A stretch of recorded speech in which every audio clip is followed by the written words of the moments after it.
السلام علیکم میرے پیارے دوستو، اپنے چھوٹے بچوں کو املی کھانے سے بچائیں۔ اس سے بچے جلدی بالغ ہو جاتے ہیں اور قد چھوٹا رہ جاتا ہے۔ جن کا قد چھوٹا ہے وہ صبح کے وقت درخت سے لٹکا کریں۔ چند دن اس طرح کرنے سے آپ کا قد بڑھ جائے گا۔ قوت باہ میں اضافہ کرنا چاہتے ہو تو دوپہر کے کھانے میں پیاز کا استعمال لازمی کرو۔ زیادہ تر تنہا رہنے کی عادت انسان کو اندر کو کھوکھلا کر دیتی ہے۔ روزانہ بستر کو جھاڑ کر سونے سے خواب اچھے آتے ہیں۔ مکھن کو ٹھنڈا کر کے 1 چمچ کھانے سے بدن میں گرمی نہیں ہوتی۔ اگر آپ اپنے ہاتھ پیر جوان رکھنا چاہتے ہیں، روزانہ ٹوتھ پیسٹ میں زیتون کا تیل ڈال کر ہاتھ پاؤں دھو لیا کرو۔ دیسی گھی چھوٹے 2 چمچ اور 1 کیلا ناشتے کے طور پر کھا کر اوپر دودھ پینے سے مردانہ طاقت میں بے پناہ اضافہ ہوتا ہے۔ کھانا کھانے کے بعد تھوڑا گڑ کھا لیں، پیٹ میں گیس نہیں بنتی۔ چلگوزے پکا کر کھانے سے مردانہ قوت بڑھتی ہے۔ پیاز کا رس روزانہ 25 گرام پینے سے پتھری ریزہ ریزہ ہو کر ختم ہو جاتی ہے۔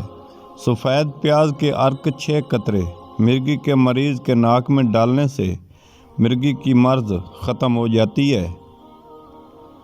اگر گھر میں کسی کو کھانسی کا مسئلہ ہو تو ٹنڈے کا سالن بنا کر کھائیں، کھانسی فوراً ختم ہو جائے گی۔ اگر سوتے وقت نیند نہ آ رہی ہو تو سرخ ٹماٹر کاٹ کر اس کے اوپر چینی ڈال کر کھانے سے نیند جلدی آ جائے گی۔ جسم کو خوبصورت اور طاقتور بنانا چاہتے ہو، 10 دن 10 دانے انجیر کے چبا کر کھا لیا کرو۔ جو عورتیں چکوترے کی سبزی گھر میں پکاتے ہیں ان کے منہ پر جھریاں نہیں پڑتی۔ جن افراد کو کینسر ہو وہ لال پھل کھایا کریں۔ زنا ایک قرض ہے جو اپنے گھر میں سے ادا کرنا پڑتا ہے۔ اللہ تعالیٰ آپ کو زنا سے دور رکھے۔ جو دودھ گرم کر کے پیتا ہے تو سمجھ جاؤ اس کی ہڈیاں اونٹ سے بھی زیادہ مضبوط ہوتی ہیں۔ جو الائچی والا دودھ پیتا ہے تو سمجھ جاؤ اس کی موت کسی لا علاج بیماری کی وجہ سے نہیں ہوگی۔ جو ہلدی والا دودھ پیتا ہے تو سمجھ جاؤ اس پر سانپ اور بچھو کا زہر اثر نہیں کرے گا۔ جو بھینس کا کچا دودھ پیتا ہے اس کو کبھی کمر درد کی شکایت نہیں ہوگی۔ جو دودھ میں سونف ڈال کر پیتا ہے اس کی عقل کبھی اس کے کسی موڑ پر دھوکہ نہیں دے گی۔ جو دودھ میں السی کا دانہ ڈال کر پیتے ہیں اس کی نظر الو سے بھی زیادہ تیز ہوتی ہے۔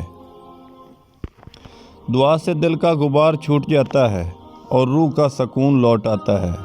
بادشاہی کی سہولت میسر ہو تو اس کے ساتھ ایسا برتاؤ کیا کرو جس طرح عاقل عورت بے وقوف شوہر کے ساتھ کرتی ہے۔ یہ جو ہم آج آپ کو نسخہ بتانے جا رہے ہیں مردانہ کمزوری کو دور کرنے کا یہ نسخہ ہے اور اس کا کوئی سائیڈ ایفیکٹ نہیں ہے۔ بے فکر ہو کر جوان بوڑھے استعمال کر سکتے ہیں۔ آپ نے لینے ہیں کریانہ سٹور سے چھوارے جو حسب معمول آپ کھا سکتے ہیں، یا 1 پاؤ لے لیں۔ روزانہ رات کو سونے سے پہلے 2 چھوارے ½ کلو دودھ میں پکانے ہیں۔ جب دودھ 1 پاؤ رہ جائے تھوڑا سا رک جائے، نیم گرم ہونے کے بعد جب دودھ نیم گرم ہو جائے چھوارے نکال کر کھا لیں، اوپر سے پانی پی لیں۔ جب 1 پاؤ چھوارے ختم ہو جائیں تو آپ کے اندر مردانہ طاقت اتنی آ جائے گی کہ آپ کو برداشت کرنا بھی مشکل ہو جائے گا۔